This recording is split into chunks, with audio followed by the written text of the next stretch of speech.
Olá! Já parou para pensar como o governo brasileiro de fato presta contas do seu dinheiro? Parece um bicho de sete cabeças, mas hoje a gente vai desvendar uma coisa muito interessante. Os relatórios financeiros do governo são feitos para responder a duas perguntas bem diferentes e ao mesmo tempo. A primeira é: olha, esse gasto aqui foi autorizado por lei? E a segunda é: no frigir dos ovos, o Estado ficou mais rico ou mais pobre? Entender essa dualidade é o segredo para decifrar as finanças públicas do nosso país. Vamos nessa?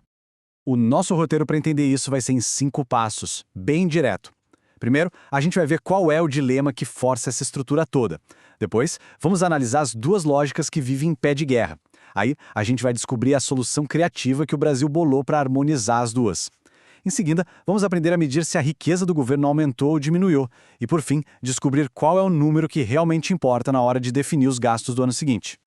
Bom, para a gente entender de onde vem essa complexidade toda, a gente precisa voltar no tempo. A raiz do problema está num conflito histórico. De um lado, a gente tem uma lei lá da década de 60, super focada em controle rígido. Do outro, as normas contábeis de hoje, que querem mostrar a realidade econômica com mais transparência. Essa tensão define tudo o que a gente vai ver daqui para frente.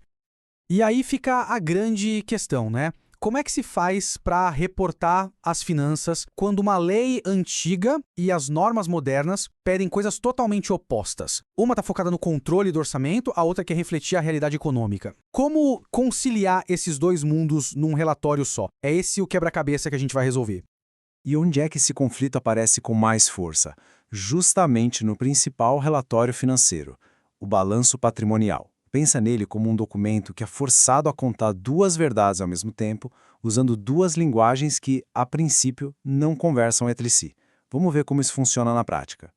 Olha só a diferença. À esquerda, a gente tem a lógica orçamentária. Essa é a visão do advogado, sabe? O que importa aqui é uma única coisa. Existe autorização na lei para gastar ou para receber, por isso ela divide tudo em financeiro e permanente. Já à direita, a gente tem a lógica patrimonial, que é a visão do economista. Aqui o que manda é o tempo. Algo é circulante se vira dinheiro ou vence em até 12 meses, e não circulante se o prazo é maior. São duas maneiras totalmente diferentes de organizar as mesmas contas. E então, como é que o Brasil resolveu essa briga? A resposta está num manual. O Manual de Contabilidade Aplicada ao Setor Público, ou simplesmente MCASP. Ele trouxe uma solução, olha, brilhante, que não escolhe um lado, mas consegue juntar os dois. E a solução é essa estrutura genial, dividida em 4 partes. O quadro principal dá pra gente a visão moderna, a saúde econômica do governo. Logo abaixo vem um anexo que é para cumprir as exigências da lei antiga, aquela focada no controle legal. O terceiro quadro funciona como um sistema de alerta, mostrando riscos que ainda não aconteceram, tipo garantias que o governo deu. E o quarto, finalmente, nos dá um número mais esperado pelos gestores, a sobra de caixa que pode ser usada no ano que vem. Cada peça tem uma função específica. Então, o ponto crucial aqui é o seguinte: não é que uma visão está certa e a outra está errada. O sistema brasileiro foi inteligente. Ele optou por manter as duas visões lado a lado. Isso permite tanto o controle rigoroso da lei quanto uma análise mais profunda da saúde financeira de longo prazo do governo. Certo? Então a gente já entendeu que o balanço patrimonial é como uma foto tirada no dia 31 de dezembro. Mas e o filme? Como é que a gente chegou naquela foto? O que fez a riqueza do governo aumentar ou diminuir durante o ano todo? Para responder isso, a gente não precisa de uma foto, a gente precisa do filme. E esse filme tem nome. Essa analogia aqui é simplesmente perfeita. A demonstração das variações patrimoniais, ou DVP, é exatamente isso. O filme que mostra a história por trás da foto do balanço. Ela explica como e por que o patrimônio líquido do governo mudou. Traduzindo isso para um bom português, a DVP é como se fosse uma grande balança do ano. De um lado, ela lista tudo o que fez o governo enriquecer. São as variações patrimoniais aumentativas, ou VPAs. Do outro, tudo o que o fez empobrecer, as variações patrimoniais diminutivas, as VPDs. A diferença entre os dois nos dá o resultado do ano. E a matemática por trás disso é a mais simples possível. O resultado patrimonial do ano é só pegar o total das VPAs e subtrair o total das VPDs. Se o resultado for positivo, tivemos um superávit patrimonial. Se for negativo, um déficit. Simples assim. Mas atenção, aqui tem um ponto-chave. Nem toda entrada de dinheiro significa que o governo ficou mais rico. Por exemplo, quando o imposto é lançado, O governo ganha um direito de receber e sim fica mais rico. Isso é uma VPA. Quando um servidor público trabalha o mês todo, o governo cria uma obrigação de pagar o salário, então ele fica mais pobre. Isso é uma VPD. Agora, e o empréstimo?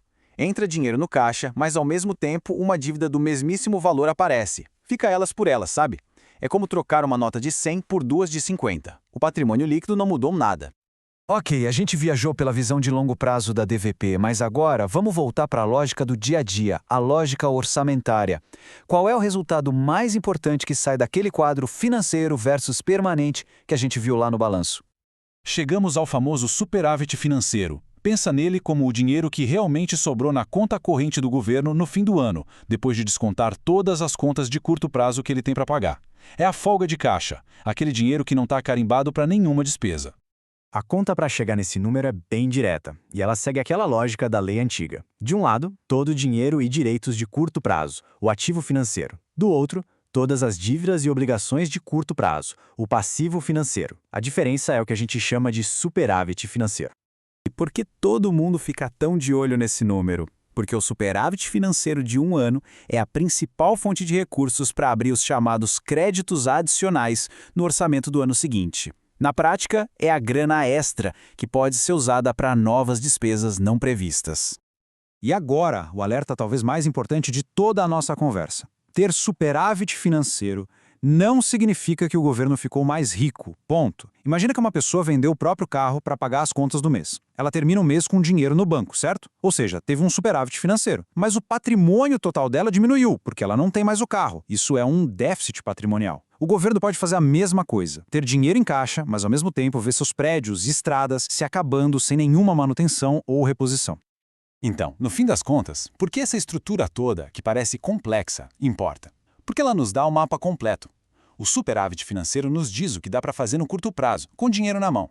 A DVP e a visão patrimonial nos dizem se a gente está construindo um futuro sustentável. E aquele quadro de compensação nos alerta sobre os riscos lá na frente.